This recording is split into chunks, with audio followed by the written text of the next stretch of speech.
Warning: our YouTube channel and its videos may contain scenes, language, and content that may not be appropriate for all audiences. These videos include surveillance footage, undercover pursuit of suspects, actual police and rescue operations, and fearless confrontations. If you do not approve of the content, please do not watch our videos. If you wish to continue, we strongly advise that you proceed with caution. Viewers' discretion is advised.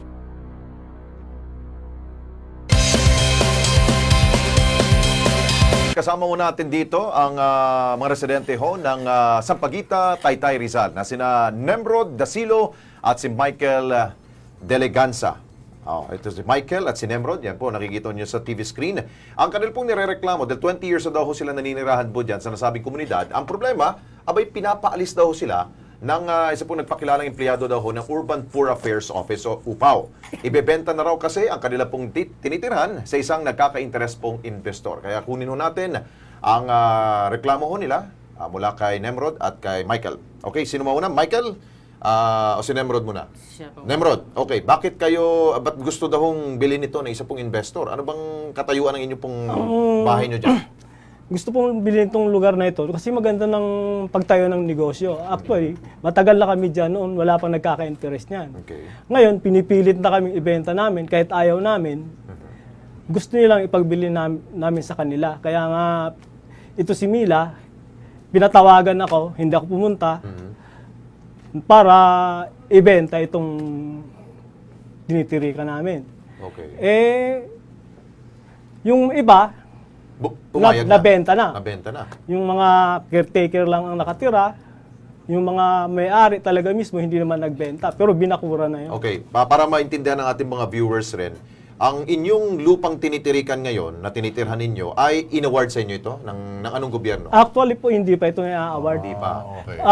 Ano pa lang kami, nasa home Listahan stage kayo. na ano pa, parang ano, kasi ito, pinatitirahan lang ito ng gobyerno pansamantala.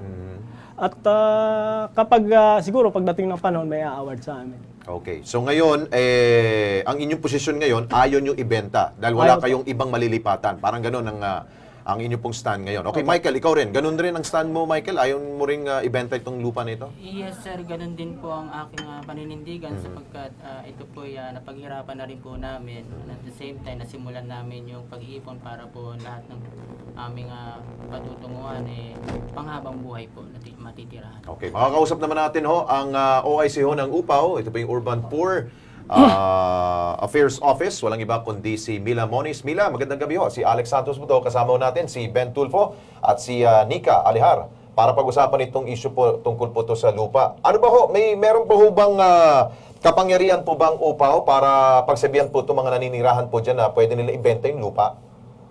Ay, wala po. Wala pong karapatang magbenta ng lupang gobyerno.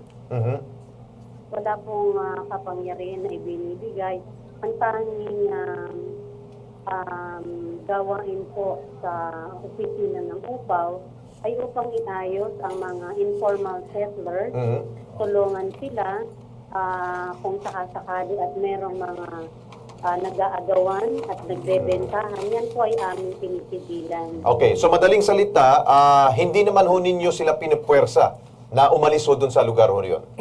Ay, wala po kami pinupwersang tao.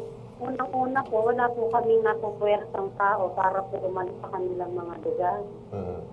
So, Hindi ko na po alam kung saan po itong pinag-uusapan natin at kung sino po yung mga nagre-reklamo nandito. upang kami ay upang ang upaw po ay itamay po sila sa mga ganyang usapin.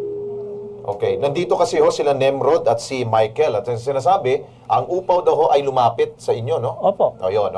Paano ho ninyo ma-explain mo ito, Nemrod? Totoo ba yung sinasabi ni Mila? Ito si Mang Mila, nagpunta doon sa lugar namin. May mga panibagong nagpapagawa ng bahay dahil hindi nga nabili yun, ay pagbili. Ang sabi nito ni Mang Mila, itigil mo na yan at kukunin na namin lugar na yan. Oo. At saka siya, may bahay din sa doon na pinapagawa. Mila, anong tugon mo doon, Mila? Nagpunta po ako dun sa lugar kasi po yung lugar na yon hindi po ipinagbibilihan kasi lupang gobyerno nga po yun. Oo, Ang alam ko po na mga pinagbabayaran dyan nung nakabili po ng lote ay ang mga structure lang po. Pero hindi po upaw ang nagbili. Actually po, nung nagkaroon po ng bayaran dyan, ang inyong pong lingkod ay 2 araw na may sakit at karamdaman. Nung po nagkaroon ng bayaran, yung pong abogado at mga ahente ng nakabili ng lupa dyan sa lugar na yan, sila po ay nagtungo sa aking opisina nang hindi ko po alam na nagkaroon po doon ng pagbabayaran. Pero dingit po yun sa aking kaalaman. Hindi po pinaalam sa akin ng aking mga staff dahil po ako ay kasalukuyang may karamdaman ng mga panahon yan. Kaya, Okay, Mila. Opo. Sige O, po. para ho maiksi ho nating maayos ho itong problema ho nila Michael at ni Nemrod. So, maaring pwede ho silang tumagal pa rin po dun sa kanila pong tinitirikan pong lupa.